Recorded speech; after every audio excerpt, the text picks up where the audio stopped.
IPL 2025 season ముగిశాక team India England test series ప్రారంభం కానుంది.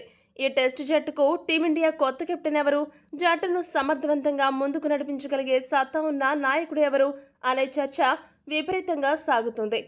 ప్రస్తుతం అందుతున్న సమాచారం ప్రకారం గిల్ కెప్టెన్గా, పంత్ వైస్ కెప్టెన్గా ఎంపిక చేస్తారని జాతీయ మీడియాలో వార్తలొస్తున్నాయి. ఈ నేపథ్యంలో భారత మాజీ ఆటగాడు గవాస్కర్ టీమిండియా కొత్త కెప్టెన్సీ ఎంపిక విషయమై కీలక విశ్లేషణ చేశాడు. గవాస్కర్ ఏమన్నాడంటే, టీమిండియా తదుపరి టెస్ట్ కెప్టెన్ గిల్ అని ఎక్కడ చూసినా వార్తలు వస్తున్నాయి. అయితే నాకిక్కడ ఒక సందేహం ఉంది. 2020లో టెస్టులో అరంగేట్రం చేసిన గిల్ ఇప్పటికీ 32 మ్యాచ్లు ఆడాడు. 35.06 సగటుతో 1893 పరుగులు సాధించాడు. ఇందులో 7 అర్ధశతకాలు, 5 సెంచరీలు ఉన్నాయి. అయితే సొంత గడ్డపై వైట్ జెర్సీలో రాణిస్తున్న గిల్కు విదేశాల్లో రికార్డు అంత గొప్పగా ఏమీ లేదు.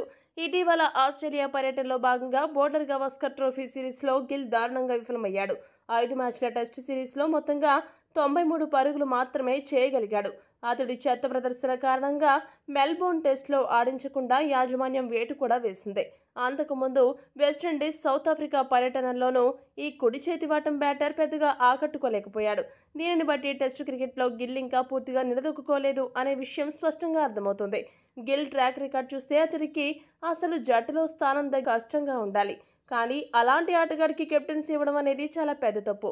నా ప్రకారం అయితే జస్ప్రీత్ బుమ్రానే సారథిని చేయాలి. ఒకవేళ అతడు ఫిట్గా లేకుంటే కేఎల్ రాహుల్ లేదంటే రిషబ్ పంత్లలో ఒకరు భారత జట్టుకు నాయకుడిగా వ్యవహరించారని గవాస్కర్ చెప్పుకొచ్చాడు. గవాస్కర్ చేసిన విశ్లేషణ సరైనదిగా ఉందా? టీమిండియా కొత్త టెస్ట్ కెప్టెన్ ఎవరైతే బాగుంటుందని మీరు భావిస్తున్నారో కామెంట్ చేయండి. మరిన్ని స్పోర్ట్స్ అప్డేట్స్ కోసం మా ఛానల్ను సబ్స్క్రైబ్ చేసుకోండి.